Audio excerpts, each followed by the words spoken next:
బాబు కుర్రోళ్ళు మా ఓనరమ్మ గారు ఊరెళ్ళి నేను సాయంకాలం ఫోన్ చేసి, ఒరే నేను లేనని మీరు కూరలు తెచ్చుకుంటూ పోతే మానేయకండ్రా, ఏ ఏడు తెచ్చిన వండుకోండి చేపలు ఏమన్నా అన్నారు.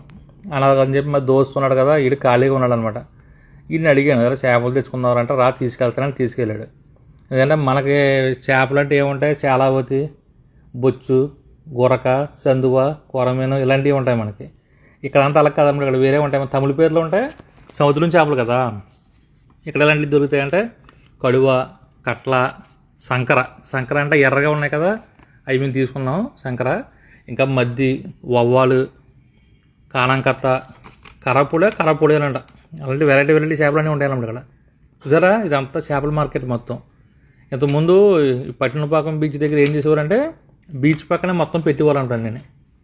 ఇప్పుడు ఏం చేసేది గవర్నమెంట్, ఇవన్నీ ఖాళీ చేయించేసి పెద్ద ఫిష్ మార్కెట్ చూసారా, చాలా పెద్దదన్నమాట. ఇందులో వందల షాపులు ఉంటాయి. ఇక్కడ మార్చేశారు ఇప్పుడు. వెళ్ళాం మొత్తానికి. చూసారా, ఇది కొన్నాను అనమాట. దీని పేరు శంకర అంట. శంకర కాదు, సంకర.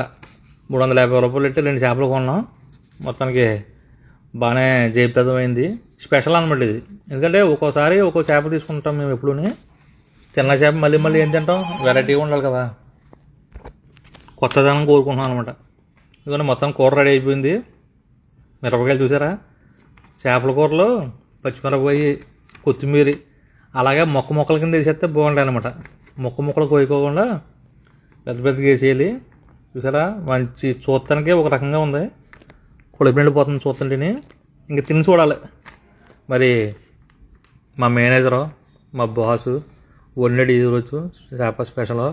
ఎలా వండాడు ఏంటో తిన్నాక ఇంకంతే చెప్తాలేమన్నా, ఇంకా తినేసి కడిగేస్తారు అంతే. ఇంకా అంత